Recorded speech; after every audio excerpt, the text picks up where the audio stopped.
Welcome back. Algorithm की examples की हम काफ़ी डिटेल में बात कर चुके हैं और उसके जो तीनों सेगमेंट्स थे, सिंपल एग्जांपल्स, फिर जहाँ पे इफ एल्स नोटेशन इस्तेमाल हो रही थी और जहाँ पे रेपिटेशन आ रही थी, हमने गो टू नोटेशन इस्तेमाल करके उन एग्जांपल्स को समझा। आज हम ये बात करने जा रहे हैं कि जब हमारे पास एक से ज़्यादा एल्गोरिथम मौजूद होते हैं तो हम उन एल्गोरिथम्स को किस बेस पे सेलेक्ट करते हैं। ठीक है।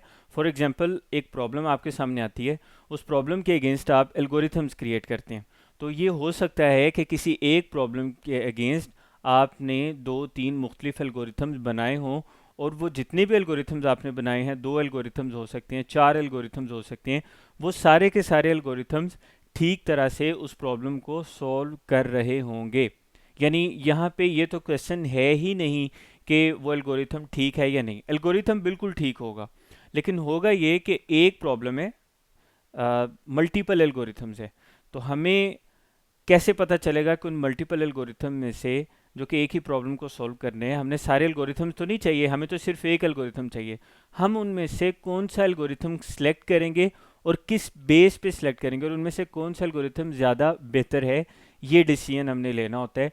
और इसी डिसीजन के अगेंस्ट यहाँ पे सेपरेटली एक टॉपिक बनाया गया है, एफिशिएंसी ऑफ एल्गोरिथम के नाम से, कि किसी एल्गोरिथम को सिलेक्ट करना कितना इंपॉर्टेंट है और उसकी एफिशिएंसी किस बेस पे हम मेजर कर सकते हैं। तो जब हम किसी एल्गोरिथम्स की एफिशिएंसी की बात करते हैं तो हम दो पैटर्न्स हैं जिस पे हम उस एल्गोरिथम्स को मेजर कर सकते हैं। नंबर वन, हम ये देखते हैं कि कौन सा एल्गोरिथम ऐसा है जो लेस नंबर ऑफ स्टेप्स में एक प्रॉब्लम सॉल्व करके दे रहा है। यानी कि फॉर एग्जांपल, आपके सामने एक एल्गोरिथम आता है, आपसे कहा जाता है एक प्रॉब्लम है जिसमें आपने 5 नंबर्स को ऐड करना है और फिर उसकी एवरेज फाइंड आउट करके देनी है। आप वही टास्क दो मुख्तलिफ प्रॉब्लम सॉल्वर्स को देते हैं। एक प्रॉब्लम सॉल्वर उसका एल्गोरिथम क्रिएट करता है और वो एल्गोरिथम उस प्रॉब्लम को सॉल्व कर रहा होता है 5 स्टेप्स में। वही टास्क एक दूसरा प्रॉब्लम सॉल्वर एक एल्गोरिथम बनाता है और उसका एल्गोरिथम वो सेम प्रॉब्लम सॉल्व कर रहा होता है 7 स्टेप्स में। प्रॉब्लम दोनों के एल्गोरिथम सेम जो है वो सॉल्व कर रहे होते हैं, लेकिन फ़र्क किस चीज़ का आ रहा है। एक का एल्गोरिथम 4 स्टेप्स में प्रॉब्लम सॉल्व कर रहा है और दूसरे शख्स का एल्गोरिथम 7 स्टेप्स में प्रॉब्लम सॉल्व कर रहा है। तो दोनों डिज़ाइनर आपके पास एल्गोरिथम ले आते हैं, या आप ही फॉर एग्जांपल आपने ही वो दो एल्गोरिथम बनाए। अब पहला जो हमारे पास पैरामीटर है वो हमने ये देखना है कि लेस नंबर ऑफ स्टेप्स किस में है। तो हम जाएंगे उस एल्गोरिथम की तरफ जो लेस नंबर ऑफ स्टेप्स में, 4 स्टेप्स में हमें वो सेम प्रॉब्लम सॉल्व करके दे रहा है। तो पहला स्टेप तो ये है, या फर्स्ट मैट्रिक है जिसकी बेस पे हम इसको डिसीजन ले रहे होते हैं।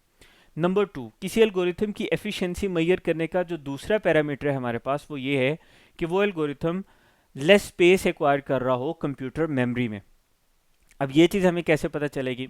फॉर इंस्टेंस, एक आपके पास एल्गोरिथम है, वो 7 वेरिएबल्स यूज़ कर रहा है किसी प्रॉब्लम को सॉल्व करने के लिए। ठीक है। जबकि दूसरा एक एल्गोरिथम है, वो सेम प्रॉब्लम सॉल्व कर रहा है और उसके लिए वो 11 वेरिएबल्स यूज़ कर रहा है। अब आपको पता है, वेरिएबल्स जितने बढ़ेंगे उतनी ज़्यादा वैल्यू स्टोर होंगी, और जितनी ज़्यादा वैल्यू स्टोर होंगी मेमोरी में उतनी ज़्यादा स्पेस लेंगे। तो इन मैयर से हम अंदाज़ा लगाते हैं कि कौन सा एल्गोरिथम बाद में जब हम उसको प्रैक्टिकली इम्प्लीमेंट करेंगे प्रोग्रामिंग की फॉर्म में, तो कौन सा एल्गोरिथम है जो ज़्यादा स्पेस लेगा और कौन सा एल्गोरिथम है जिसको जब हम इम्प्लीमेंट करेंगे कोडिंग की फॉर्म में तो वो कम स्पेस लेगा। तो दूसरा मैयर हमारे पास ये होता है कि हम ये देखें कि ऐसा एल्गोरिथम सेलेक्ट करें जो कि कंप्यूटर मेमोरी में कम स्पेस ले और हमारी उस प्रॉब्लम को सॉल्व भी कर दे। तो आम तौर पे जब हमारे पास किसी एक प्रॉब्लम के एक से ज़्यादा एल्गोरिथम मौजूद होते हैं तो हम इन दो चीज़ों की बुनियाद पे एल्गोरिथम सेलेक्ट करते हैं। फॉर एग्जांपल, आपके पास 3 एल्गोरिथम आ गए, उनमें से आपने वो एल्गोरिथम सेलेक्ट करने हैं जो लेस नंबर ऑफ स्टेप्स हों, जिसमें कम स्टेप्स में आपकी प्रॉब्लम को सॉल्व करके दे रहा हो।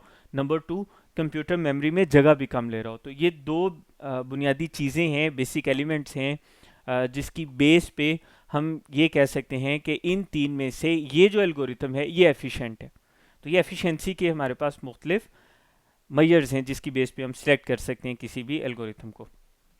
अच्छा, फॉर इंस्टेंस, बाज़ औक़ात हमारे पास ऐसी सिचुएशन भी आ जाती है कि एक एल्गोरिथम वो मेमोरी में स्पेस तो कम ले रहा है, लेकिन उसके नंबर ऑफ स्टेप्स ज़्यादा हैं। ठीक है। मिसाल के तौर पे एक एल्गोरिथम आपके सामने आया, वो 9 स्टेप्स में प्रॉब्लम सॉल्व कर रहा है, लेकिन वो मेमोरी में स्पेस ले रहा है 2 GB। एग्जाम्पल के तौर पे बता रहा हूँ। इसी तरह से एक दूसरा एल्गोरिथम आपके सामने आया, अब वो नंबर ऑफ स्टेप्स हैं उसके 7, लेकिन वो मेमोरी में जो स्पेस ले रहा है वो ले रहा है 4 GB। अब हमारे पास दो एल्गोरिथम्स आ गए। अच्छा, दोनों केसेस में आप अब यहाँ पे डिसीजन लेना मुश्किल हो जाएगा। एक केस में स्पेस कम ले रहा है लेकिन नंबर ऑफ स्टेप्स ज़्यादा है, दूसरे केस में स्पेस ज़्यादा ले रहा है लेकिन नंबर ऑफ स्टेप्स कम है। तो अब यहाँ पे कन्फ्यूजन क्रिएट होगी कि अब हम कौन सा एल्गोरिथम सेलेक्ट करें और अब हम किस एल्गोरिथम को कहें कि ये एल्गोरिथम दूसरे एल्गोरिथम से ज़्यादा बेहतर है, ज़्यादा एफिशिएंट है अकॉर्डिंग टू प्रीवियस जो मैट्रिक्स हमने डिसाइड किया। तो यहाँ पे जो डिज़ाइनर है उसके पास ये अथॉरिटी है कि उसने रिक्वायरमेंट्स की बेस पे ये सिलेक्ट करना है कि जो रिक्वायरमेंट्स उसको दी गई हैं उन रिक्वायरमेंट्स के अकॉर्डिंगली उसने क्या करना है कि एक एल्गोरिथम सिलेक्ट कर लेना है कि जो मेरे पास रिक्वायरमेंट आई है उसके मुताबिक मेरे ख्याल से जो एल्गोरिथम ए है या जो एल्गोरिथम बी है that is more efficient as compared to other algorithm. तो यहाँ पे डिज़ाइनर के पास डिसीजन की जो सारी की सारी आप कह लें कि पावर है वो उसके पास चली जाएगी। नेक्स्ट टॉपिक जो हमारे पास आ रहा है वो बड़ा इंटरेस्टिंग है। एल्गोरिथम और फ्लो चार्ट के बारे में डिटेल में हम बात कर चुके हैं। नेक्स्ट वीडियो में, नेक्स्ट लेक्चर में हम बात करेंगे कि एल्गोरिथम और फ्लो चार्ट में से कौन सा ज़्यादा बेहतर है, एल्गोरिथम के क्या एडवांटेजेस और डिसएडवांटेजेस हैं, फ्लो चार्ट के क्या एडवांटेजेस और डिसएडवांटेजेस हैं। हमें इन दोनों को अगर हम कंपैरिजन में देखें तो प्रॉब्लम सॉल्विंग में किसकी क्या इंपॉर्टेंस है, तो इसके बारे में हम डिटेल में बात करेंगे अगले लेक्चर में। तो मिलते हैं अगली वीडियो में।